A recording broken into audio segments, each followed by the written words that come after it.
So we'll go to our citizens' communication. First speaker is Rae Nadler-Olenick.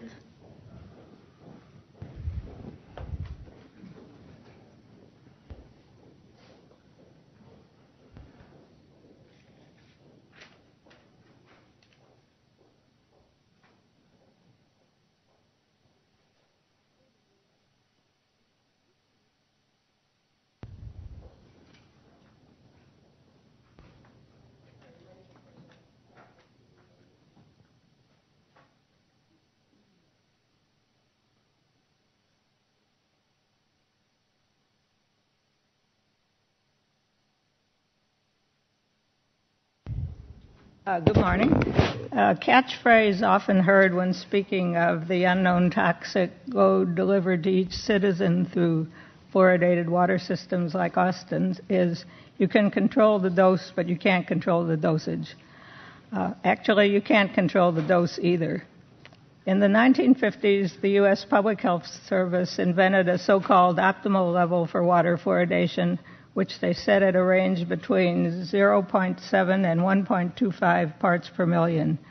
In early 2011, they suddenly decided they'd been wrong for the past half century and redefined optimal as a flat 7.0 parts per million, about half the previous permissible level.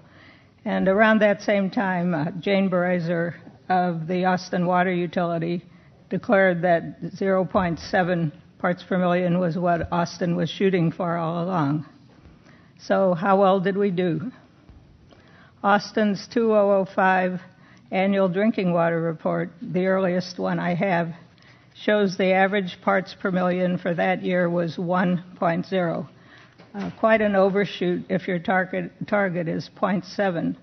By contrast, the most recent report, 2013, shows an average of only 0.53 parts per million, a very welcome undershoot, and the years in between are all over the board. There are also some very revealing quarterly reports geared to industrial users, since fluoride also damages technology. 4 years, 2010 through 2013, are online. Unlike the annual report mailed to residential customers, these quarterlies directly compare the water from Austin's 2 treatment plants, Davis and Ulrich, at the tap. One quickly sees that the 2 plants' outputs differ more often than not, and about a third of those differences are sizable.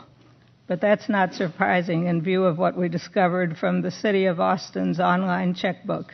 Here are 7 pages of work orders for one recent year, 2009 to 10, that reveal constant repairs to broken pumps, gauges, and hoses, such as fluoride pump head leaking, flow meter problem to rapid mix, feed pump FL2 leaking, fluoride containment area pumped out, which sounds kind of ominous.